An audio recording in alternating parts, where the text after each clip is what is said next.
पहा नवीन एपिसोड्स एकदम add free.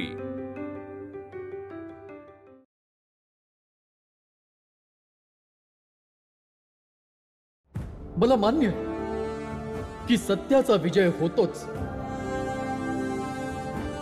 पण त्यासाठी महत्वाची आहे निष्ठेने केलेली प्रयत्नांची पराकाष्ठा। कोणतंही युद्ध जिंकण्यासाठी सर्वात महत्वाचं आहे आपण संघटित व्हावं आणि निष्ठावंत असावं। बाबासनी काय नाही होणार, मी आज सोडवीन त्यासनी, त्यासाठी मी काय बी करीन। मी तुला बॅरिस्टर साहेबांकडे नाही घेऊन जाऊ शकत। तुम्ही त्या बॅरिस्टर साहेबांचा पत्ता द्या, आम्ही स्वतःच तिकडे जाऊ। ही इथे फक्त भीक मागत बसलीये आणि तिथे तिचे तिन्ही मुलं वकिलाला भेटायला गेले आहेत। इतक्या लहान वयात तो बॅरिस्टर शोधायला निघालाय। जर का त्याचे येडेपणा कामाला आला तर मी तुमच्या पुढ्यातच निर्दोष म्हणून सुटन बघा। भीम आहे तो, जे बी करतो त्या जादू असते।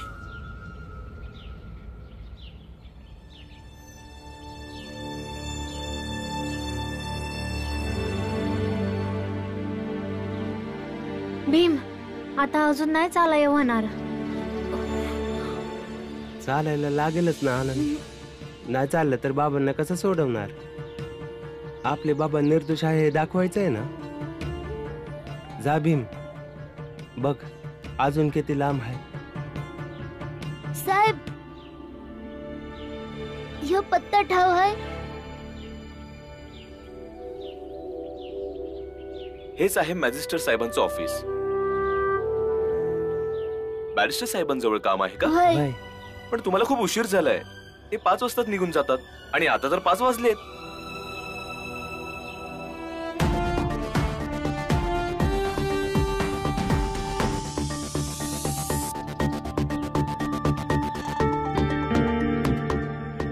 ते बघा ते तिकडे चालले।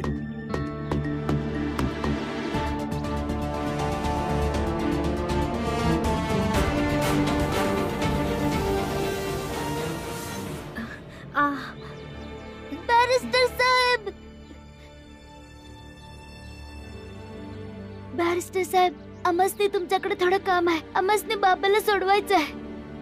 हे बघा, आता कार्यालयाची वेळ संपलेली आहे आणि कार्यालयाच्या बाहेर आमचे बॅरिस्टर साहेब कोणाला नाही भेटत। जा तुम्ही। पण आमचं बाबा लय अडचणीत आहेत आणि यांचं लय मोठं नाव आहे ना। आणि यांनी जर केस हातात घेतली तर बाबा लवकर सुटतील आणि आमचे बाबा तर निर्दोष आहे।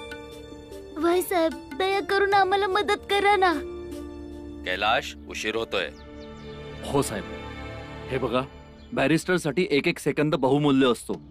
सांगितलं ना निघा म्हणून, आणि तुमच्यासारखी पोरा आम्हाला केस द्यायला लागली तर झाली आमची बॅरिस्टरी।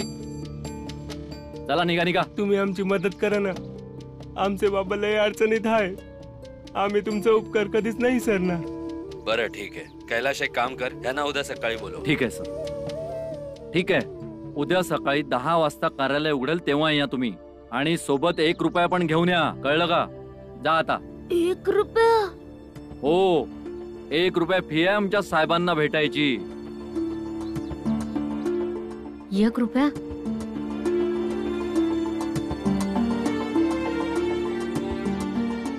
आता निघा तुम्ही।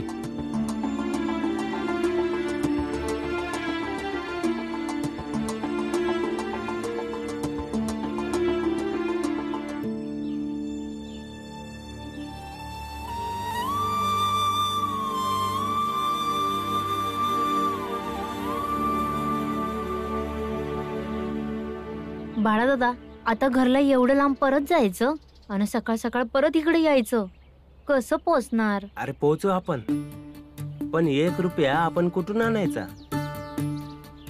बाळा दादा, आपण कुठेच नाही जायचं, इथंच थांबायचं। बॅरिस्टर साहेबांनी भेटूनच जायचं। पण 1 रुपया? मी माहित की तुझ्याकडे बाबाने दिलेलं सोन्याचं पान आहे ना, ते ऐकूया? नाही नाही, काय बोलतोय तू आनंद? बाळा दादा, आनंद दादा बरोबर बोलतोय, बाबाच्याच कामी येणार आहे ना। आनंद दादा, चल आपण हे ऐकून येऊया। भीम, मी नाही चालू शकत, माझ्या पायाला भेगा पडल्यात। बरं ठीक आहे आनंद दादा, तू इथंच वाट बघ, कुठे जाऊ नकोस। मी बाळा दादा हे ऐकून येतो। चल बाळा दादा, तू काळजी घे। हा आंबेडकर, अगदी योग्य बोललात तुम्ही. मला कळत नाही आपल्यासारख्या लोकांची गणना चांगल्यांमध्ये की वाईटांमध्ये, कोणत्या लोकांमध्ये होते. कारण की आपल्याला यांच्याप्रती प्रेम तर वाटतं, पण संकटाच्या वेळी मात्र यांच्यासोबत नसतो. इतके हतबल झालो आहोत आपण. कदाचित इतिहास आपल्यालाही क्षमा करणार नाही. त्या इवल्याशा भीमरावाच्या हातात बॅरिस्टरचा पत्ता दिला आणि म्हणालो की जा, मी येऊ शकत नाही. हे सुद्धा चूकच आहे ना. आता फक्त एवढंच वाटतं की भीमरावच्या आयुष्यात सगळं काही सुरळीत होऊ दे. त्याचे वडील तुरुंगातून सुटू देत. मग हवं तर संपूर्ण आयुष्यभर आपल्या नाकर्तेपणाची लाज वाटली तरी चालेल, पण ते शल्य तरी नाही राहणार. गुरुजी नमस्कार. नमस्कार. ते भीम कोणत्या तरी बॅरिस्टर कडे गेला आहे, तुम्हाला माहित आहे काय? भीमरावला बॅरिस्टरचा पत्ता मीच दिला होता. हवं तर तुम्हालाही देतो, तुम्ही जा तिथं. वय द्या. गंगे तू घरी जा आत्याला सांग की मी बॅरिस्टर कडे जाऊन येते. लायकी नाही आपली खटला बिटला लढायची. जा मी पोरांना घेऊन येते. अगं फराय, त्यांचा हाफिस आता बंद झाला असेल ना, तिकडे जाऊन काय करणार आहेस तू? आणि तसं बी भीम, आनंद, बाळा सोबतच आहेत. त्यांचं ते येतील. तू चल. डोसक ठिकाणावर आहे का? ती पोरं आहेत ती वाट समजल का त्यासनी? कुणाच ठाऊ बॅरिस्टर कुठं आहेत ते, आणि शत्रू इतके आहेत आपले. कोण कुठलं येईल, काय करायचं? तू जा घरला, मी घेऊन येते. हे बघा, तुम्ही एक आई आहात. तुमचा सगळा त्रास, काळजी मान्य आहे मला, पण विश्वास ठेवा, भीमराव घरी नक्की येईल. वय आहे, चल ना घरला चल. एकदा घरला भीम आल्यावर त्याला जे समजवायचंय ते समजीव. चल आहे, दिसत नाही संध्याकाळ होणार आहे. चल ना. हा पत्ता घ्या तुम्ही.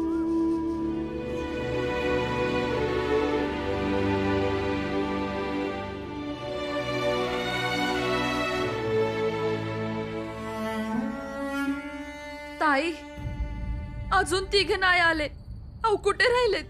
मी आज जाऊन घेऊन येते. अगं वहिनी, ते इतक्या लांब गेले तर ये लागणार. एवढा? घाबरू नगस, येतील ते. तिघ भाऊ एकत्र आहेत ना, येतील. हा बाळा, बाळा, बाळा, बाळा, आनंद आणि भीम कुठे आहेत? ते तिकडेच आहेत. इकडे ये तू. ये इकडं. तिकडं म्हणजे कुठं? आम्ही तिकडे 5 वाजल्यानंतर पोहोचलो. बॅरिस्टर साहेब म्हणलं ते 5 वाजल्यानंतर कोणाचंच ऐकून घेत नाही, म्हणून ते दोघं तिकडेच आहेत. सकाळला 10 वाजता बॅरिस्टर साहेब येतील, तेव्हा ते बोलतील. अरे डोसकं फिरलंय तुमचं. तू त्याला समजावलं नाहीस? खटला लढायची लायकी नाही आपली. तो नाही ऐकणार आहे. त्यानं बाबांनी दिलेलं सोन्याचं पान बी ऐकलं, म्हणजे बॅरिस्टरला भेटाया 1 रुपया फीस देऊ शकू. नेहमी स्वतःच खरं करतो. मी त्याला घेऊनच येते. नाही आई, तू गेलीस तरी बी तो नाही आहे ना. हे बघ आई, आयुष्यात पहिल्यांदा मला ही जाणीव झाली की भीम आम्हा भावंडामध्ये लहान तर आहे, पण खरं तर हे आहे तो आम्हा समध्यामंदीलाही मोठा आहे. त्याची हुशारी आम्हा समध्यांहून जास्ती आहे. आम्ही समधी भावंड संकटाला घाबरतो, पण त्यो संकटाचा सामना करतो. आणि आई, बाबाला कोणी निर्दोष ठरवू शकतो तर तो फक्त भीमराव आहे. अरे नाही कोणाला निर्दोष ठरवायचं आहे. ते सुटलं पाहिजे, विषय संपला. आपल्याला कोणती बी कायद्याची लढाई नाही लढायची. पण आहे, कायदेशीर लढाई लढल्याशिवाय आपण बाबांना कसं सोडवणार? लोकांच्या दयेनं. आपण समजा गावागावात जाऊन लोकांकडे दयेची भीक मागू. बाळा समजून घे, कायद्याच्या जोरावर आपण बाबांना नाही सोडू शकत, कारण आपण गरीब आहोत. आणि कायदा मोठ्या लोकांच्याच बाजूने असतो. बघशीलच तू, यो कायदा बी त्या समाजाच्याच बाजूने उभा राहील. अरे तुम्ही तर लहान आहात. आम्ही बघितलं आहे या सरकारनं कायद्याला मोठ्या लोकांच्या बाजूने उभं राहताना.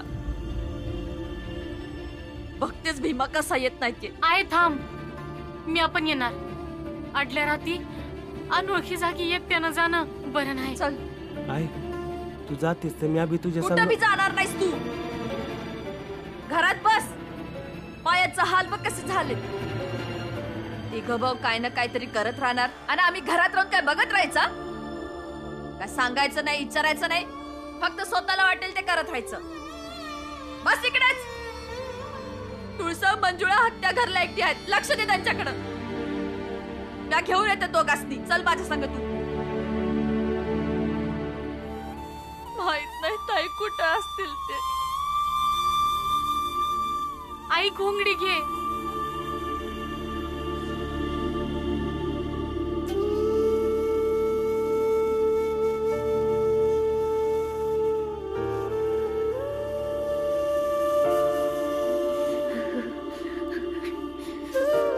काय करू? एवढ्या रात्री घोंगडी कुठे शोधू? आनंद दादाला लय थंडी वाजते, काहीतरी करावंच लागेल.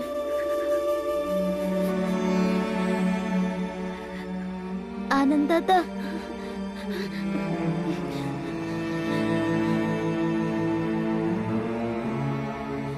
हा पोरगा बी ना कुणालाही न सांगता बॅरिस्टरला भेटायला गेला. समजतो काय स्वतःला? आणि तुम्ही दोघांनी थांबवलं का नाही त्याला? त्याच्या वय मध्ये वय म्हणत राहता तुम्ही दोघं नेहमी. बघितलं, जावं लागलं ना आईला इतक्या रात्री त्या दोघांना आणायला. आत्या, एक गोष्ट सांगू, भीम नाही येणार. त्याने एकदा ठरवलं तर ठरवलं. माहिती आहे आत्या, तो त्या सोनाराला काय म्हणला? तो म्हणला, मी कोणाला बी नाही घाबरत, ना तुम्हाला ना तुमच्या समाजाला.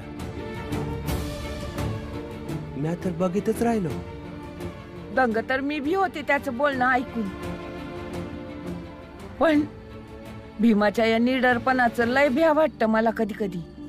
त्याचा हा जो हट्टीपणा आहे ना, त्या हट्टीपणाचं भ्या वाटत राहतं मला.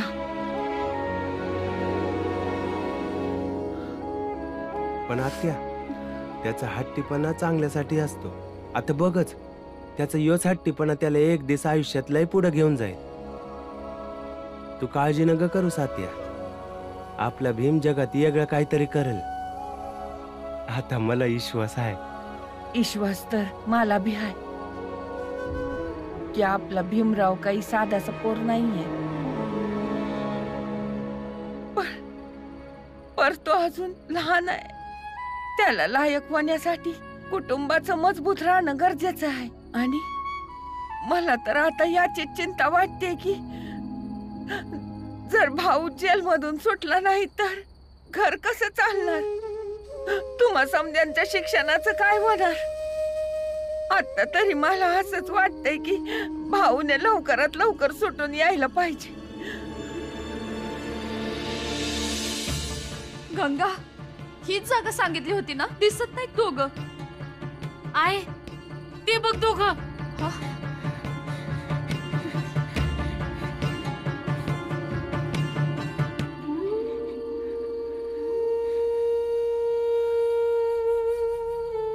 उठ उठ भीमा. भीमा, आई तू कधी आली? आताच आले भीमा. घर चल, प्रश्न काही विचारू. चल चल घर चल. आई, आनंद, बॅरिस्टर साहेबांनी सकाळी 10 वाजता भेटायला सांगितलंय. आम्ही भेटून मग घरला येतो. म्हणून तर बाळा दादाला घरला पाठवलं होतं. हेच सांगाया की आम्ही सकाळी येतो. हे बघ, मी काय बोलते ते नीट ऐक. आपल्याला कोणालाच भेटायचं नाही. कोणते बी कायदेशीर लढाई लढायची नाही, कळलं? चल चल घरला आई, चल. नाही लढलो तर बाबा कसं सुटणार? आपण समजा गावात फिरू, त्यांचे पाय पकडूया, त्यांच्या समोर भीक मागू की आमचं चुकलं, आम्हासनी माफ करा, आपण गाव सोडून निघून जाऊया. समजलं? हेच करणार होत आपण. प्रश्न विचारू नकोस. चल चल आई, इथनं. मी कुठे बी जाणार नाही. आपण काहून दुसऱ्यांचं पाय पकडून भीक मागायचं? आपली चूक नाही आहे. ही गोष्ट अधिकार आणि न्यायाची आहे, भीक आणि उपकारांची नाही आहे. आई, मी माझ्या बाबाला सोडवायला लढणार, कोणामोर भीक नाही मागणार. भीमा, म्या कसं समजावू तुला? तू या लोकांबरोबर नाही लढू शकणार. अरे यांची ताकद लय मोठी आहे. तू विचार बी नाही करू शकत. मला वाद नाही घालायचं. तू काय प्रश्न विचारू नकोस. तू घरला चल आधी. चल घर चल. चल उठ इथनं. आई, चुकीच्या लोकांमोर आपण गुडघं नाही टेकू शकत. तुला तुझ्या भीमवर विश्वास आहे तर तू मला कुठे बी घेऊन जाणार नाहीस. भीमाबाई, सामान्य आईबाप आहोत आपण. आणि आपल्या भविष्याला घेऊन पोरांसाठी सक्षम आईबाप यामध्ये थोडा तरी फरक असेल ना ग. पण याचा थोडाफार तरी फरक पोरांवर हा होतोच. काय फरक असतो? हाच की सामान्य आईबाप आपल्या पोरांचा भविष्याचा विचार करून परिस्थितीला अनुसरून निर्णय घेतात, कारण की सक्षम आईबाप आपल्या पोरांच्या भविष्याचा विचार करून खूप लांबचा निर्णय घेतात. परिस्थिती ही कशी असू दे पण समजुतीनं आणि योग्य पद्धतीने निर्णय घेतात.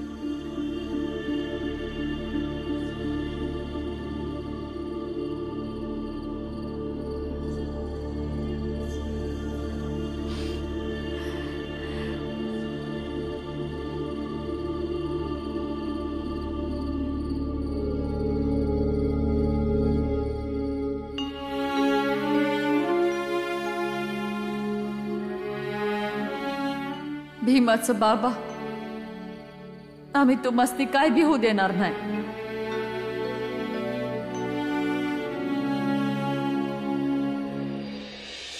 कुणास ठाऊक इतक्या रात्री इतक्या थंडीत भीम आणि आनंद कुठं असतील. बाळा, तू कुठं सोडून आलास त्यासनी? तिकडच रस्त्याच्या आजूबाजूला. भीम म्हणला की रात्रीचाच तर प्रश्न आहे, ते दोघं तिकडेच राहिले. हा पोरगा बिना इतक्या थंडीत न कोणाला सांगता निघून गेला. आता घोंगड्याशिवाय कसं होईल दोघांचं? वहिनी कधी पोचल आणि कधी त्या दोघांनी घेऊन येईल? नाही, आई नाही येणार. काय? भीमनं त्यांना तिथं थांबवलं असणार. तुम्ही समधी झोपा आता, जे होईल ते सकाळला बघू.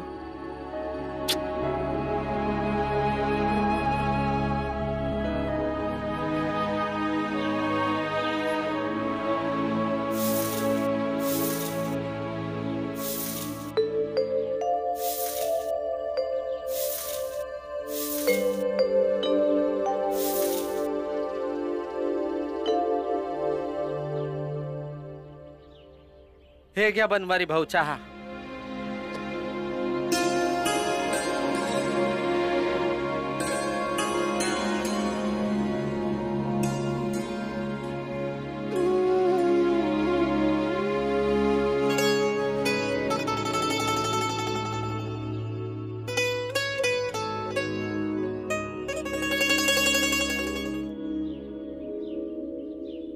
आई, दादा आणि ताईसाठी चाय पाहिजे.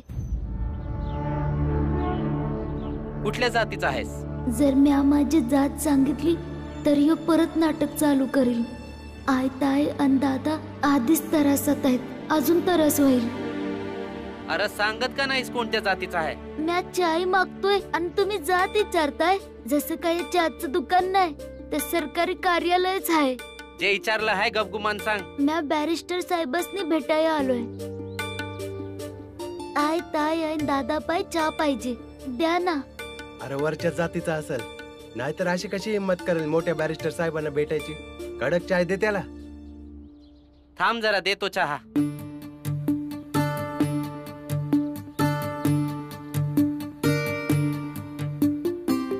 गंगा, भीमा कुठं दिसत नाही ग? यो कुठं गेला? आणि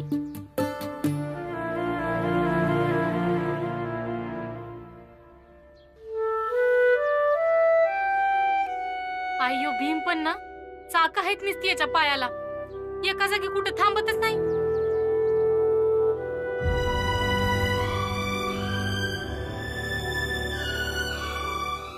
गंगे, आठवलं जेव्हा आपण कधी जत्रेला जायचो, घरापासून बाहेर राहायचो रात्रीला, तेव्हा तुझं बाबा अगदी असंच समजा निजलेत असताना आपल्या पायी चहा आणायला जायचे.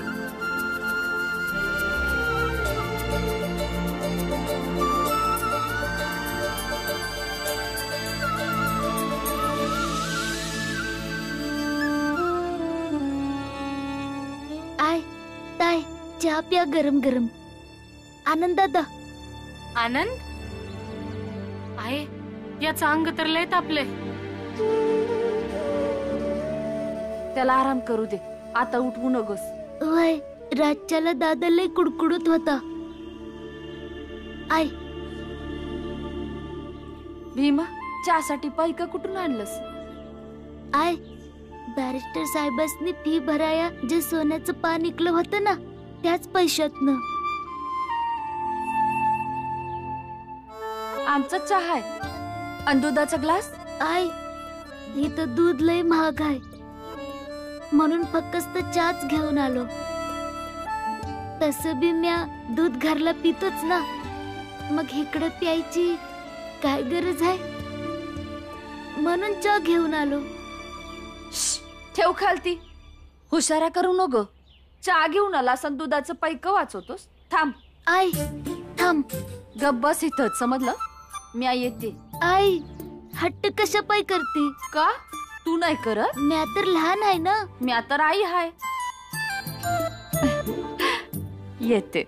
आई आता काय आणाया जातेस तर एक ध्यानात ठेव, जर कुणी जात विचारली ना तर फक्त एवढंच सांग की मोठ्या बॅरिस्टर साहेबांनी भेटायला आलोय.